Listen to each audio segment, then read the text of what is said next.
So you're probably wondering, why are you here right now? Normally, you're done at this point, Matt. I think you are confused.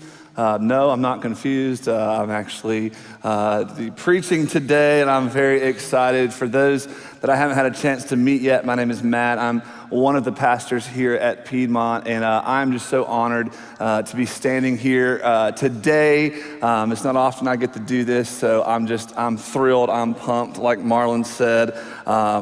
I got actually in the first service, I've never preached twice in a row before, so this is new, so I'm hoping I don't forget things that I said in the first service, and I'll leave them out in this one, so this is completely new for me, but it was interesting because I got to almost the end of my message in the first service, and I looked up at the clock, and there was 15 minutes left, and I'm going, oh no, what do I do? I was like, someone bring me my guitar, please. I'll just have to sing through this or something. But no, it worked out. But I'm just thrilled to be here today. You know, it's amazing that we have a pastor in Ike that allows his staff and his other pastors on staff to share this platform with them. It's not something that we take this very seriously, what we do up here, and we're honored when we have the ability to preach, but also we are just blessed here at Piedmont with a team of incredible communicators like Marlon and Daniel and Matt and Nate and Aaron. It's amazing the team of communicators that we have on staff. I probably am not one of those. I'm probably one of the few that can sing, so, you know, but we are really, truly blessed, and we're so glad that Ike is able to get away for a couple days and spend some time with his family, and with Robin. I know that they're just having a blast at the beach this week, and we're just so thankful for him. And can we honor Ike just for a second and everything that he's done for us? Absolutely. Well, I love country music. I'm a huge country music fan. I love listening to country music. I love playing country music. Growing up, for me, I listened to two types of music, really. I listen to other things, but for the majority, I listen to Christian music or country music, and I just love it. And I've had some incredible opportunities in my life to be able to share the stage with some country music artists like Darius Rucker or Charles Kelly, Jake Owen, and some other artists that I've been able to share the stage with. And those guys are some of my favorite country artists. But another one of my favorite country artists is this, it's really a band actually. It's this little band. One day I feel like they might make it if they can really get up the song repertoire, but it's this little band. I don't know if you heard them, they're called Rascal Flatts. They might make it one day. I'm not 100% sure. I heard the guy has a great voice. No, but I love Rascal Flatts, and I think one of the reasons why they are so amazing is because of their harmonies that they have and their amazing love songs. I mean, there's nothing better than a good old country love song, really. And I think one of the reasons why Rascal Flatts have made their place in country music history is because of one particular song. Now, this one song isn't Cars, Life is a Highway. This one song that I'm thinking of has probably been played in more weddings than almost any other song. I would say, 75 to 80% of weddings probably use this song, and I think it solidified their place in country music history. And it's a song, and it goes like, every long lost dream led me to where you are. Others who broke my heart, they were like northern stars, pointing me on my way into your loving arms. Now sing it. That God bless that led me straight to you. God bless the broken road. Yes. Thanks, Matt. God bless the broken road that led me straight to you. First of all, brilliant lyric, okay? I try to write songs, but that is brilliant, okay? It is amazing. That song is incredible. Now, what makes that song so amazing? Is it the incredible harmonies? Is it Gary LaVaux's voice? By the way, yes, Rascal Flatts lead singer, his name is Gary LaVaux. If you're wondering, it's not Mr. Flatts and it's not Rascal. His name is Gary. He's incredible. But I don't think that that's why that song is so amazing. I think the reason that song has such success, and I think one of the reasons why it set Rascal Flatts up for such amazing, just huge popularity in country music is because I think that song is so relatable. I mean, how many of us have had some sort of broken road? I mean, whether it's a job loss or a health diagnosis or financial insecurity or some sort of addiction or like the song, a relationship or a huge mistake we've made, we've all been on some sort of broken road. And what happens so many times when we're on these broken roads is that the road, it gets bumpy, it gets hard, the road is broken, we feel like we can't keep going forward, so we have to get off this road, we take a detour from it, and sometimes we just completely turn around and go back to where we started. And then we see this idea of this broken road, and we've been in this sermon series called Summer Road Trip, where we've been looking at these different types of roads and these different types of journeys that people in the Bible have been on. And we see this idea, we see this concept in probably one of my favorite characters in the Bible, Peter. Now, I love Peter. Peter and I are very similar. I have extreme ADD. And I believe Peter might have been one of the first people in history to be diagnosed with ADD if it was a thing. I love Peter. We're very similar. I mean, he's like an all heart, half mind kind of guy. Like he doesn't really think before he acts. He's like a ready, fire, aim type of guy. He doesn't really aim at what he's doing. And I love Peter because it's not a bad thing. I mean, it works for some people. It works for me. But we see this idea of Peter and this broken road. And throughout probably the first 3 years or so, maybe towards the end of his time with Jesus. Now, who was Peter? We know that Peter was a pretty ordinary guy. There was nothing special about him. He was a fisherman like like his father was. He was a fisherman like his father before his father was. There wasn't anything special about him. And we actually see that in Acts verse 4:13. It says, when they saw the courage of Peter and John and realized that they were unschooled, ordinary men, they were astonished, and they took note that these men had been with Jesus. I find that kind of funny. These guys were unschooled, ordinary men, and they were blown away because they're like, these guys are like not the smartest, they're ordinary, but they've been with Jesus? They were blown away. He was ordinary. He was just a normal guy. He was just like me. He was just like you. But what we see through Peter's life is that this normal guy, God was able to do extraordinary things with him. Now, I want to stop here for a second, because I was talking to Marlon yesterday on the phone. We were talking about the message and everything, and he goes, Matt, man, I'm telling you what, stop right here, do what I do, take that 20-second time out. So I want to pull a Marlon 20-second time out right here, and I want to tell you this. Just like Peter was an ordinary guy, just like I'm an ordinary guy, just like you, like we're all ordinary, God is not looking for superstars. He's looking for us to be available. I want to say that again. God isn't looking for superstars. He's looking for us to be available. Peter was available to God.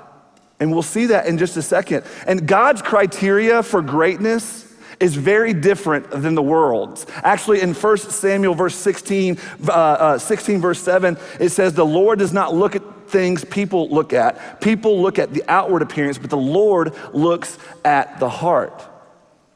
God is looking for availability and a committed heart. It's just like serving here at Piedmont. We're not looking for an expert in holding a baby. Matt's not looking for someone that's an expert at wiffle ball to play with sixth graders. He's looking for someone to go, hey, I'm here, I'm available, use me. And when we do that, we're able to see God use us in such amazing ways. I mean, God is looking for us to say, I might not be the most talented, I might not be the most attractive or the most intelligent, but here I am, God, use me. And Peter, being a fisherman, when he met Jesus, he allowed himself to be available. Matthew 4, verse 18, It says, as Jesus walked beside the Sea of Galilee, he saw two brothers, Simon called Peter and his brother Andrew. They were casting a net into the lake, for they were fishermen. Come, follow me, Jesus said, and I will send you out to fish for people.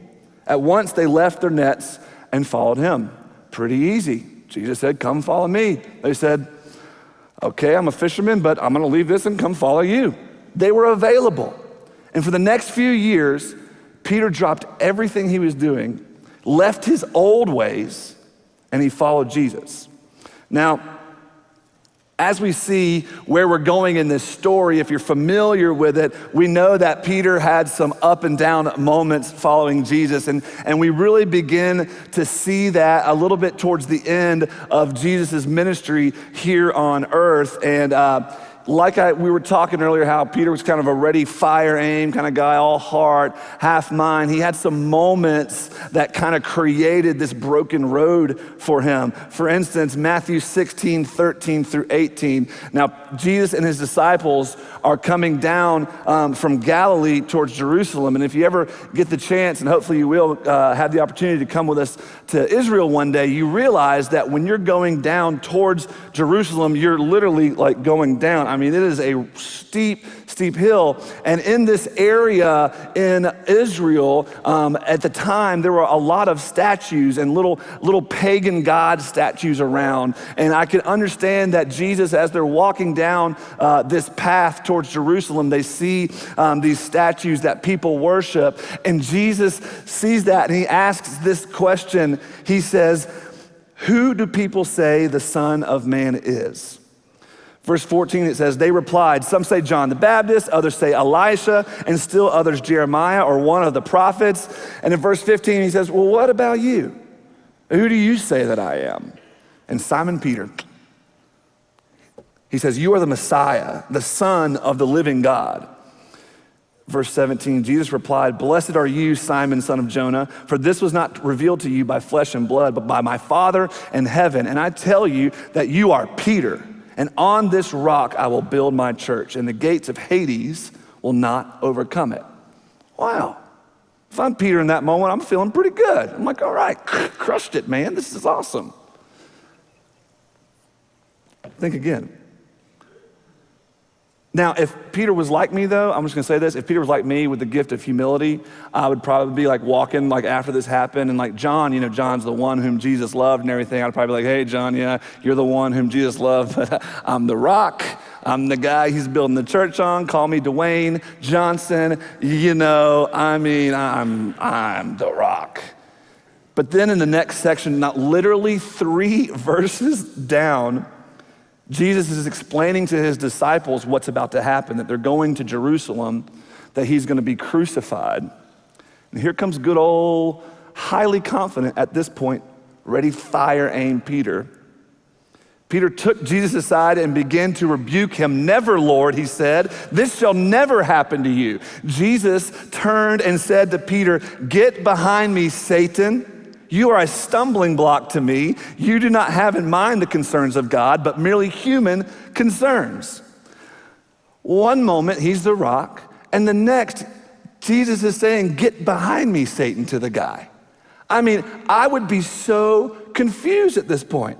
Now, it's almost like Peter's confidence led him to believe that he knew better than God, that he could control the situation. And what happens when we try to control situations? It often starts to lead us in the wrong direction. Hey, God, you know what? I kind of got this now. I think I'm getting the hang of it. I'll drive, you move over. I got this. I know what's best.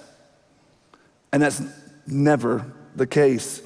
We actually see that same confidence in Peter a little while later after they have the Last Supper, and Jesus tells Peter, you're gonna deny me. And not only are you gonna not deny me once, you're gonna deny me 3 times. Peter's like, not me. I wouldn't do that. Nope. I learned my mistake earlier, and he's probably thinking at this point, maybe I've kind of gotten back into the good graces after the whole Satan thing, but I'm not gonna do that. That's not me.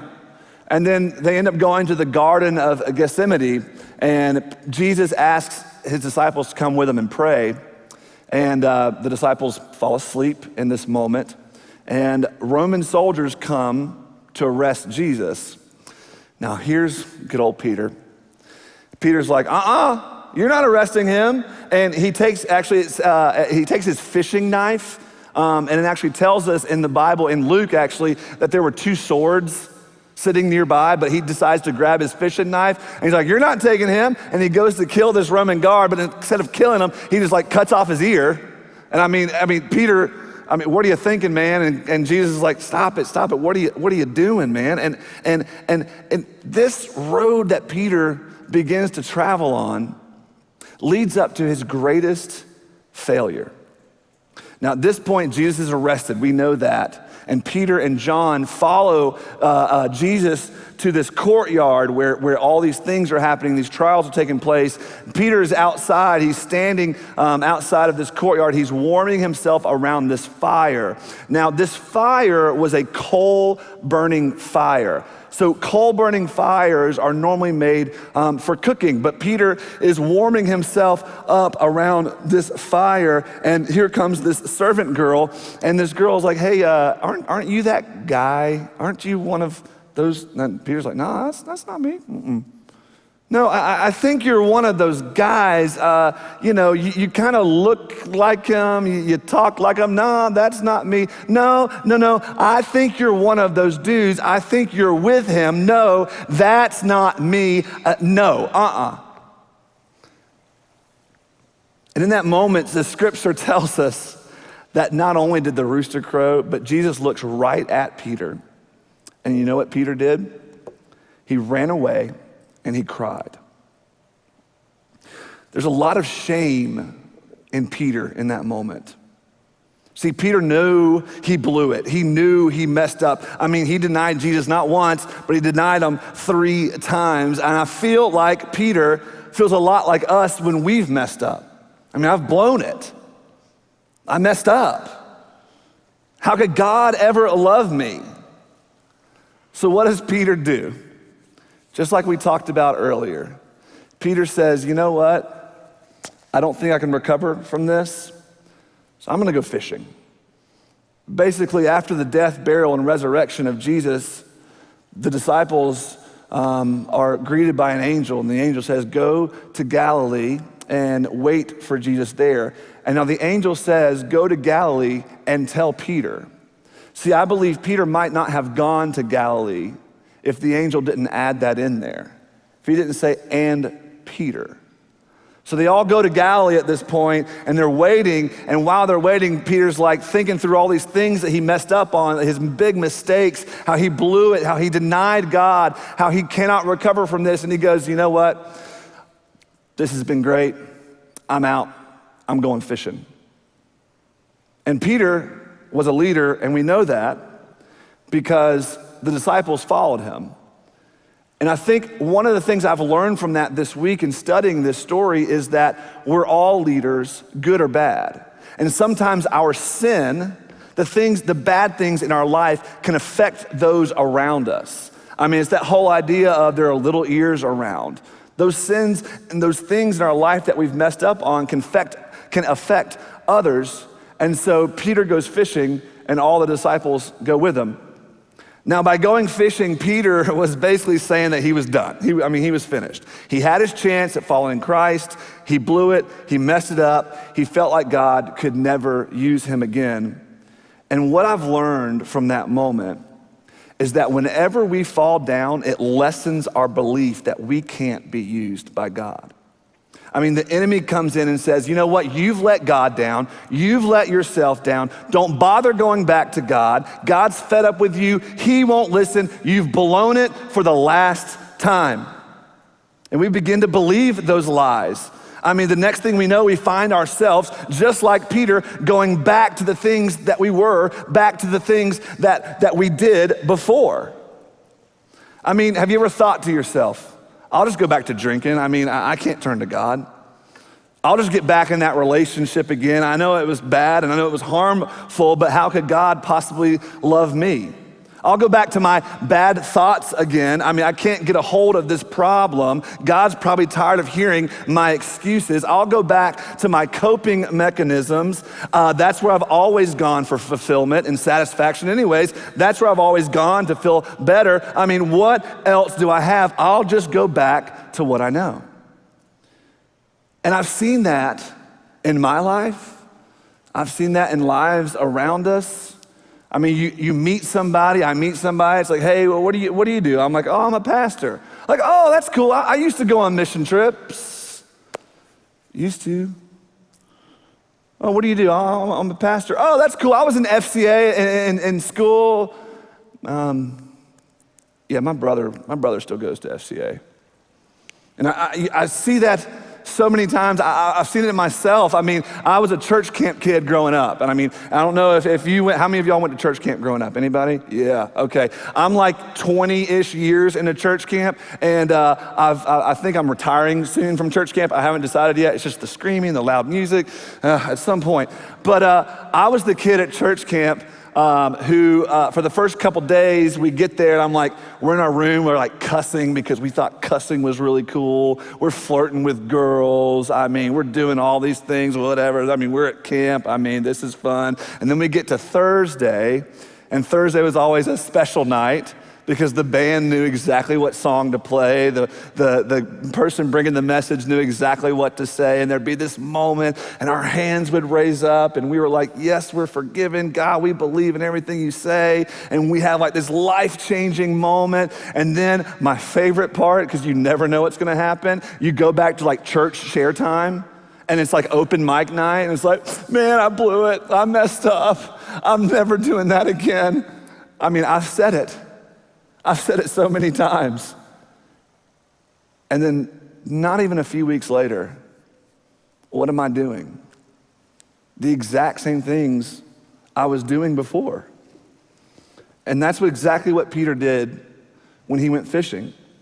We see in the scriptures that the disciples go out fishing all night long and they catch nothing. You ever been there? You go back to what you used to know. You go back to the life that you used to live, and you find out it's just as bad as it was before. Now, I can imagine, too, what's going through Peter's head in this moment. I don't know if there's a lot of fishermen in the room this morning. I know Garrett Guinan, one of my really good friends, is a great fisher. And I know when you're fishing with your friends and you're catching a lot of fish, it's fun. I mean, you're having a blast. But then when you're fishing and you don't really catch anything, it's not that fun. And there's these moments when you're fishing, when you're kind of sitting there, and you kind of start thinking about things. It's a great time to reflect. It's a great time to think. And can you imagine what's going through Peter's head? I mean, he's sitting there fishing. They're not catching anything all night long. And he's probably thinking, oh gosh, I blew it. I can't recover from this. I can't follow God anymore. I can't follow Jesus. I mean, it's over. I mean, it's done. I'm finished. I blew it. But then something incredible happens. John 21, verse 4. This was after they had been fishing. Early in the morning, Jesus stood on the shore, but the disciples did not realize it was Jesus. I'll come back to that in a second. He called to them, friends, haven't you any fish? No, they answered. He said, throw your net on the right side of the boat and you will find some. When they did, they were unable to haul the net because of the large number of fish. Now, I want to go back to that moment. How did they not know it was Jesus? They just spent 3 years with the guy, right? I'm like, how do you not know it's Jesus? Now, it does say in the text that it was about 100 yards off, so maybe they couldn't see him. Maybe he was still disfigured. We find out in Revelations that Jesus still carries his scars. I have another theory that people with much higher education than I would probably disagree with. I think it was kind of out of humor, honestly. There was a couple times that Jesus revealed himself after the death, burial, and resurrection to different people. He reveals himself to Mary Magdalene at the tomb. Mary Magdalene goes to the tomb, the stone's rolled away, Jesus isn't there. She falls on her knees, she cries, Jesus appears, she doesn't know it's him, and he goes, hey, why are you crying?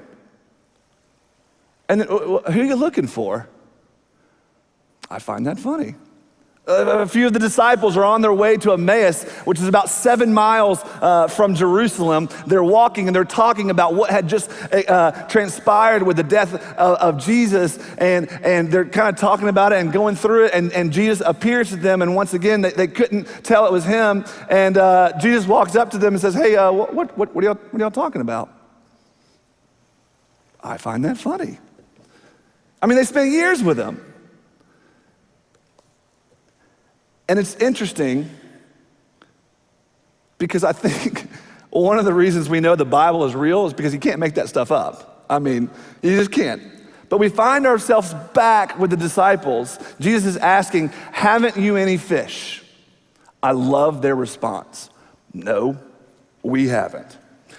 I wonder, and also I wonder if they're thinking too, since they didn't know it was Jesus, I wonder if they're thinking, okay, who's this guy telling us, asking us if we've gotten no fish, and he told us to throw on the right side of the boat. You don't think we've tried that? I mean, we fish off the front, we fish off the back, we fished off the side. I mean, hey, excuse me, sir, what do you do? Oh, you're a carpenter? Oh, okay, stick to building boats, we'll fish, that's fine. But anyways, they did it. And they caught such a number of fish, they couldn't haul it in. And it's amazing because in this moment, it dawns on John. And John says to Peter, Peter, it is the Lord. And in that moment, Peter does something that I hope that many of us can do today. He stops running away from God, but he runs toward him. The scripture says when Peter heard it was the Lord, he put on his outer garments, he threw himself into the sea. There's Ready, Fire, Aim Peter again. He put on his outer garments to jump in the water. Anyways, but I love how they describe that moment, that he threw himself into the sea. I mean, no more giving up, no more shame, no more running away from Jesus. I'm running towards him. Was it pretty? No. I mean, it was kind of a mess because, Peter was kind of a mess, but he decides, I'm done. I've got to get back to Jesus. And some of us here today, some of us watching online might say, you know what? I'm so far from God, but I don't know the right thing to say. I don't know how to come back to God. But can I tell you right now, it doesn't have to be pretty. It doesn't have to be a perfect dive. It doesn't have to look clean. It just has to be honest. God will not reject a repentant heart. This particular story ends with Peter knowing that everything that's happened to him in the past, seeing Jesus throw himself into the sea, swimming straight towards him. And when Peter and the disciples get to the shore, I think Jesus in this moment has every right to chastise Peter. He has every right to scold Peter because of what he does, or what he did. Does Jesus do that though? No, he doesn't. You know what he did? He invited them to breakfast. John 21:12 says, Jesus said to them, come and have breakfast. It's interesting, so many times for us, I think we always think about the fact that, I've messed up so bad that how could God ever love me again? He's just gonna scold me, he's this God of wrath. But all God's wanting to do, he just wants you to come back. He just wants you to have breakfast with him. And it's interesting, in this moment, it talks about this fire that Jesus was around. Now, the Bible talks about fire all over the Bible. It's a book full of fire, the burning bush, all these different types of fire. But there's 2 specific times in the Bible that it talks about a coal-burning fire. The first time is when Peter denied Jesus. The second time was when Jesus invites them to breakfast. And it's interesting to me because I believe the fact that Jesus did that wasn't to rub his face in his past failures, wasn't to rub his face in his mistakes, but he was saying to Peter, hey, Peter, by the way, I know this happened and it's okay, but I want to remind you that I still love you, that I want you back. He didn't do it to rub his face in it. He didn't have this fire of burning coals to say, you messed up, you blew it. No, it was to say, hey, by the way, I want to remind you that I love you. I want to remind you that all I want is you. John 21:15, when they finished eating, Jesus said to Simon Peter, Simon, son of John, that's like when your mom says, Matthew Lee VanZant. Not good. Do you love me more than these? Yes, Lord, he said. You know that I love you. Jesus said, feed my lambs. Again, Jesus said, Simon, son of John, do you love me? He answered, yes, Lord, you know I love you. Jesus said, take care of my sheep. The third time he said to him, Simon, son of John, do you love me? Peter was hurt because Jesus asked him the third time, do you love me? He said, Lord, you know all things. You know I love you. Jesus said, feed my sheep.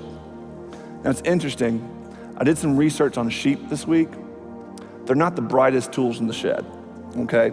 They can literally be feet from water and die of dehydration, okay? But I think Jesus in this moment is saying the world needs people like you to go out and save others for me. Jesus didn't once, now here's what's cool too, Jesus didn't look in the past. Hey, Peter, do you love me? Because you really blew it back there. Hey, Peter, do you love me? Because you completely denied me. Jesus didn't once look in the past. All he did was look towards the future. Do you love me? Go feed my sheep. Do you love me? Take care of my sheep. He didn't once look to the past. I think the world is full of lost sheep that need feeding, and we have an opportunity to take our broken roads. We have an opportunity to take our mess and turn it into our message. Now, I don't know what you have going on in your life. I don't know what issues or trials or broken roads you have and what they look like, whether it's something you've done, something that's happened to you, something that was put in your path that you didn't know how to handle. And honestly, that's between you and God. But all I know is at the end of Peter's greatest failure, Jesus was there. And all Jesus said was, hey, I still want you. And that's what he's saying to us today. And no matter what we've done in the past, no matter our broken road that we've been on, no matter the detours we've taken, no matter how many times we've gone back to the way we were before, Jesus is always there. And all he's saying is, hey, I love you. I want you. Will you stand with me? I think in this moment, I compare myself to Peter. It's easy to. We've all made big mistakes in our lives. But I love the fact that God never looks to the past. When we get to heaven, it's not gonna be, well, look at all the things you did. No, it's gonna be, what did you do for the kingdom? What did you do for my sheep? I think some of us here today, myself included, we need those reminders that no matter what we've done, Jesus is still there. Jesus still loves you. Will you pray with me? Father, in this moment, I just think about all my past mistakes. I think about the broken roads that I've been on, Lord. I think about the things that I've done in my life that haven't been great, and I'm just so thankful that you still love me, that you still want me. And God, I know that right now in this moment, there might be someone here who's going, gosh, that's me. There might be someone here right now that's going, I don't know how to come back to God. I've completely screwed it up. He'll never love me. But God, we know that you will, because all you want is us. So Lord, in this moment, I just pray as we open up this altar, as we allow for time for people to come forward and pray. Maybe it's to pray for a person that you know that needs to come back to Jesus. Maybe it's to pray for yourself or someone in your life that you know that they just need to come back to Jesus, and knowing that Jesus is there with open arms saying, I love you. But I want to take a moment here and open the altar and say, come, follow him. Pray for someone that needs him. Pray for the broken road that you're on, because I promise you that no matter what, God is always there. Lord, bless this time of worship. Bless this time of prayer. We love you. In your name we pray, amen.